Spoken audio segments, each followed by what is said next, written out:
I want to share something really personal with you today. It's the story of where I've been hiding. I think there were 3 big turning points that made me hide.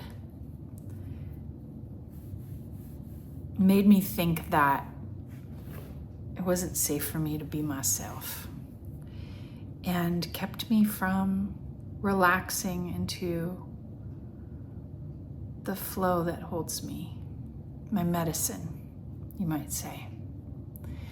So the first part was I had just gotten psychic accidentally. And previously I'd been such a good girl. I was a straight A student and valedictorian and went to Stanford and went to law school and married a sweet Catholic engineer and lived close to my folks in San Diego. And so when I suddenly went seemingly woo-woo cuckoo, in other words, I started hearing voices and of my guides. And yeah, it was great. I could suddenly, send healing to people, and I could know things that I shouldn't know. Like it was, having psychic abilities is pretty cool in some ways, but it also separated me out from my good girl status. And it separated me from my family. It caused a real rift, certainly between me and my husband. My poor engineer husband was like, I married a Catholic lawyer. What are you now? And my folks, who had always known me to be like a liturgist and a Catholic and really grounded, were thrown for a loop for sure. And it got bad. There was a point, where I kind of gave up on feeling supported by my husband and by my folks, and I divorced. And the divorce itself meant that I'd broken all the rules. And there was even a point where my parents were like, we wish we could have our money back. They had invested in a home. Like they'd given me a bunch of money to do a down payment for my first house that I bought. And they were like, we kind of wish we could get our money back. We invested in a family home and now you're breaking up the family. My former husband was like, okay, we're divorcing because you changed. And as long as you don't take any spousal support from me or any other money, we can be friends. But if you try and take money from me, we won't be friends. And I was like, okay, I'm on my own. I'm on my own here. And hey, I'm a go-getter. So I kind of took up the challenge. Like, okay, I'm on my own. I'm going to go take care of myself and God's on my side. And so I really, it was an act of strength, I guess, but I'm looking back, I can also see how I was really defensive. I really went into a defensive place of like, oh, well, you guys aren't going to have my back, then fine, I'll just do it myself. I'm going to prove it to you. Okay, so that was number 1. And that was also in alignment with my Saturn return. What was I, 30, my early 30s, mid 30s. So, okay, fair enough. And then I spent 7 years like really just listening to spirit, like just following spirit's guidance. And I ended up living in kind of a naked hippie commune called Harbin Hot Springs and doing a lot of healing and personal development work and teaching retreats with my amazing hippie husband who loved to live on the edge of all the possibilities of life. And I lived as a woo-woo weirdo full on.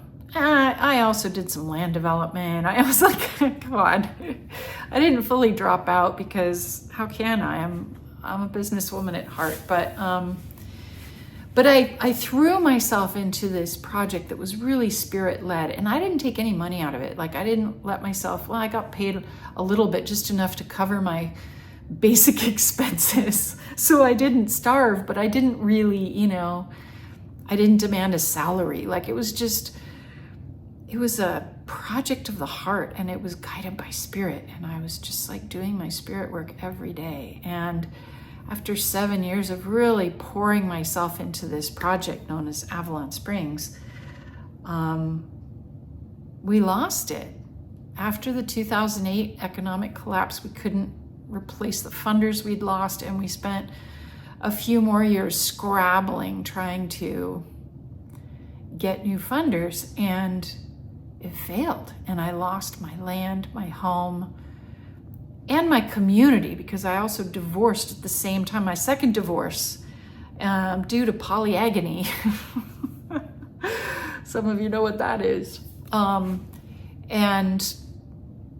so again, I was just on my knees, and this time I was mad at God. I felt like God basically told me that God didn't have my back, that I could follow God's will and listen to God's, callings and just do what my spirit guides wanted. But at the end of 7 years of that, I could just be left with less than zero, crawling back to stay in my parents' guest room while they, tried not to say I told you so too many times. So that was the second time that I really got thwapped, seemed to me. And this time I was mad at God. So at this point I thought, well, I'm going to have to bridge these worlds, and I'm no longer going to just do whatever my guides say. But I'm also not going to sell out and just go, get an admin job or practice law or something that I didn't want to do. So I started teaching the arts of intuitive intelligence, and I started offering business consulting that bridged those worlds. And I started my academy and my mentorships that help business owners who are intuitive and spiritual. And that's been amazing. And that's been the last 12 years now that I've been doing that. 12 years, 15 years. Oh, time. Well, recently, thanks to the beautiful teacher called Menopause and my body, it's really become clear to me that I'm still in defense mode. And I know these things happen in layers, right? So I'm not beating up on myself. I've lived pretty dang authentically and out there, but even the most authentic, out there, integrated, soul-gifted leader and channel, we all go through these upgrades, these moments of holy crap. And this is a holy crap moment for me, to be honest. I really got to be back in touch with this armored up response in my body and in my mind and in my attitude that's still trying to prove something, that's still trying to prove to my dad that I can be a great business person, that's still trying to prove to my mom that even though I'm not Catholic necessarily anymore, I'm deeply in tune and aligned with spirit and devoted in my own way to my prayer and to my walk in this world, and trying to prove to not just my former husbands, but I guess every partner I've ever had that I'm juicy and vibrant and independent and sexy and totally self-supported and I don't need anybody's help. I've been a little defended, been a little guarded, and I can feel it in my body, and it's my body that's showing me that now. So what's the movement from here? You might be curious if you're still listening to this. You might be curious to know, okay, Mellissa, what is it now? And it is a different operating system, and I can't claim that I have it totally nailed. I hope to, but it has a lot more of my spirit, medicine, self really on the day-to-day. What does that mean? It means I'm prioritizing again my spirit practice, because you know what? I'm talking to spirit for people all day, every day, but those are my clients. And then, yeah, I pray in the morning and in the evening, but today, for example, after I had this big realization this weekend, I went down and spent time in my little Cobb temple just channeling Ma, just being in that sacred space and the quiet. I spent some time just near the water. Water is really inspiring for me, and listening and channeling. And it's not like that's a brand new thing, but I am devoting more of myself to offering myself to myself first, and then offering myself as the channel that I am for you. And it's requiring me to take down the guard.